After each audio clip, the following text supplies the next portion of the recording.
बिस्मिल्लाहिर्रहमानिर्रहीम, अस्सलाम वालेकुम play group class. Welcome back to the English lesson once again.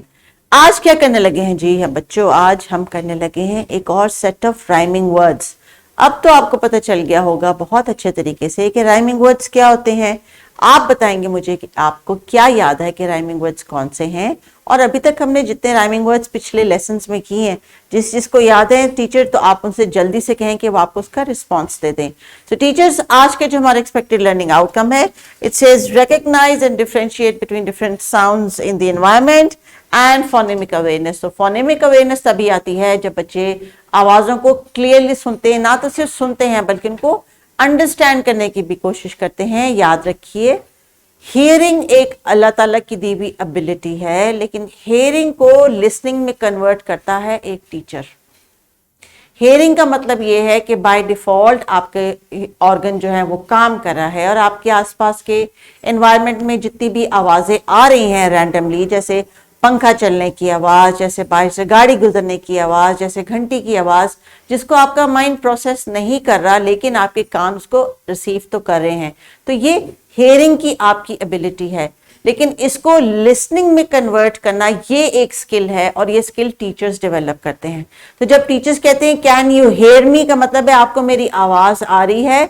Can you listen to me, क्या आप मेरी बात सुन रहे हैं। आवाज आना और आवाज सुनना दो अलग टास्क हैं, और इसलिए हम जब लेसन शुरू करते हैं तो लिसनिंग के लिए, बच्चों की अटेंशन लेने के लिए उनसे उनका पिछला नॉलेज जो है वो रिकॉल भी करवाते हैं, या कोई पोएम सिंग करते हैं, या कोई ऐसी स्टोरी एंगेजिंग सुनाते हैं जिसमें उनकी लिसनिंग जो है हमारी तरफ अटेंशन के साथ आ जाए, और वो हम पे जो है वो ये जो एक रिलेशनशिप है एक टीचर और स्टूडेंट का, वो लिसनिंग से ही बिल्डअप होता है। इसलिए हम लिसनिंग एंड स्पीकिंग की स्किल को इनिशियली बहुत एम्फेसिस करते हैं, ताकि ये स्किल आपने बच्चों में डेवलप करनी है, which can make them good learners. Please teachers remember, a good listener is a good learner for life time.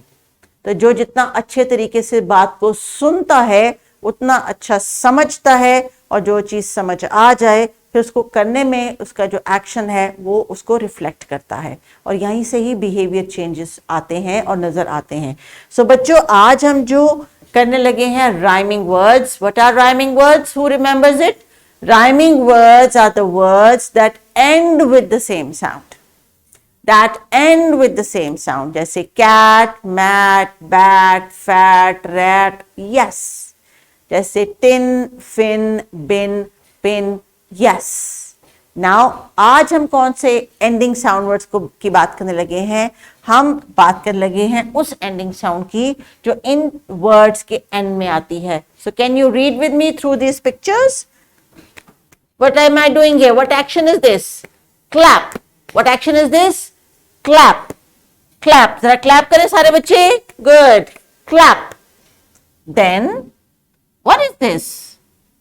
It's a broken tooth. आप में से किसी का दांत टूटा हुआ है तो दो दांतों के दरमियान में गैप है, gap, gap. So we have clap, we have gap. Are you getting there? Good. Now let's see what do we have here.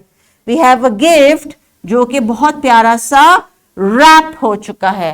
Rap यानी गिफ्ट को जब हम अच्छा सा किसी रंग बिरंगी कागज या रिबन के साथ लपेटते हैं किसी को देने के लिए, उसको कहते हैं rap.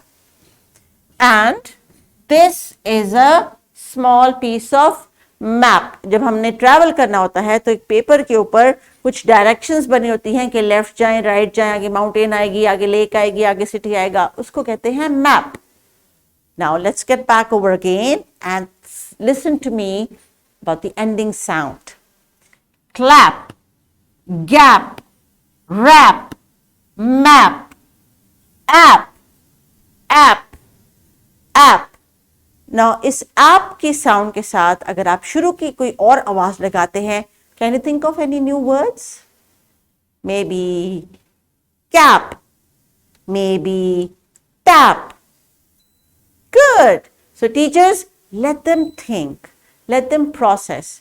While making understanding of a sound, they might make some words which are senseless or nonsense words, but let them, क्योंकि इन्हीं नॉनसेंस साउंड्स को जब वो मिला के कुछ वर्ड्स बनाएंगे तो सेंसिबल वर्ड्स भी आएंगे। फॉर एग्जाम्पल, अगर हम ऐप की बात करते हैं, let me put up here some app, app, app. If I put here k, it becomes cap. If I put here l, it becomes lap. यानी गोद जो कहते हैं ना, गोद, cap और lap. But if I put here t, app, tap, यानी नलका. न app, nap, यानी सोना. Let's put f, app, fap. Well, fap is no word, but at least they are combining two sounds to make a word. उसका sense है या meaning है या नहीं है कोई बात नहीं, लेकिन this is also a good activity and a progressive mistake. Please याद रखिए, कुछ मिस्टेक्स जो होती हैं वो प्रोग्रेसिव होती हैं, यानी जिससे आपको बच्चे की लर्निंग नजर आती है. आपने यहाँ पे उनको डिस्करेज नहीं करना होता, इनकरेज करना होता है, क्योंकि at least they are going in the right direction. So आज का जो हमारा टॉपिक है, इट्स राइमिंग वर्ड्स. और अब मेरे बच्चों को पता चल गया है कि लिसनिंग एंड स्पीकिंग करते हैं जिस दिन हम राइमिंग वर्ड्स की बात करते हैं, और फिर हम मजे मजे के फनी वर्ड्स भी बोलते हैं sometimes, right? So teachers, let's begin with some of the vocabulary which is in the book, और उसके बाद आप फर्दर इस पे बिल्डअप करेंगी, क्योंकि ये फोनेमिक अवेयरनेस का लेसन है. फोनिक्स की अवेयरनेस यानी साउंड की अवेयरनेस तभी आ सकती है जब आप मजीद साउंड्स के साथ खुद भी जो है एक्सपेरिमेंट करें और बच्चों को भी करने दें. So children, look at this picture. What is it? It's a cap. Can you do the action? It's a cap. Yes. So app है, कौन सी साउंड मिसिंग है? क, क, क, cap. Good. Now what is this? This is the baby in his mother's lap. App तो है, कौन से sound missing है? L. Good. So just trace the dots. Now you got a new word. Cap आया, अब lap आया, अब क्या आ रहा है? Oh, tap. Tap. ये जो पानी का नलका होता है, जिसको उर्दू में हम नलका कहते हैं, इंग्लिश में कहते हैं टैप. ऐप की साउंड तो है, कौन सी साउंड मिसिंग है? ट. Tap. Good. Now let's C. Sleeping, snoring. जब हम थोड़ी देर के लिए सोते हैं उसको कहते हैं इंग्लिश में nap. So the last sound is app. What sound is missing? The n sound is missing. Nap. So अब जब आप घर जाके थोड़ी देर के लिए लेटेंगे तो कहेंगे mama I am taking a nap. Okay. Sleep जो है वो लॉन्ग टाइम के लिए होता है ना, जैसे सारी रात हम स्लीप करते हैं, लेकिन जो नैप होती है वो एक छोटी सी थोड़ी देर की नैप होती है. स्लीप टाइम होता वो स्लीप ही है, but it is very short time. So teachers, इसी तरह आपने बच्चों को डिफरेंट वर्ड्स देने हैं. किताब में जो वर्ड्स दिए गए हैं with the help of pictures. Now you see, जब आप पिक्चर शो करते हैं तो बच्चे के ज़हन में वर्ड के साथ साथ उस ऑब्जेक्ट का इमेज भी आता है, एक्शन का इमेज भी आता है, and then when they gradually start making their own words, they can identify which words make sense and which words are not making any sense. इसलिए रीडिंग जो है, बच्चों की साइट रीडिंग को हम एम्फेसिस करते हैं. So now what children are going to do, there is an activity for you in groups.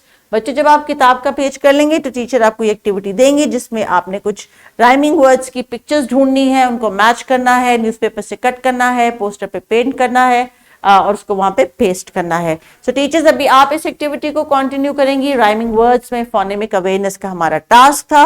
When children complete this, give them this worksheet to do either in the classroom or they can take it home, whatever you recommend. लेकिन आज इन्होंने phonemic awareness में app का जो sound है उससे words बनाए हैं, and then they can practice a lot of words. So children, you are ready now to have a bubble wrap activity. This is just a suggested activity, teachers, जिसमें आप बच्चों से bubble wrap से कुछ dip and paint की activity करवा सकते हैं. If you have time and resources, please do go ahead with it. लेकिन ज्यादा आपका emphasis होना चाहिए बच्चों की phonemic awareness में sound से related जितनी activities आज आप मजीद इनकलकेट कर सकें क्लासरूम में लेसन को बेहतर बनाने के लिए. Please go ahead and do that. Take care and अल्लाह हाफिज.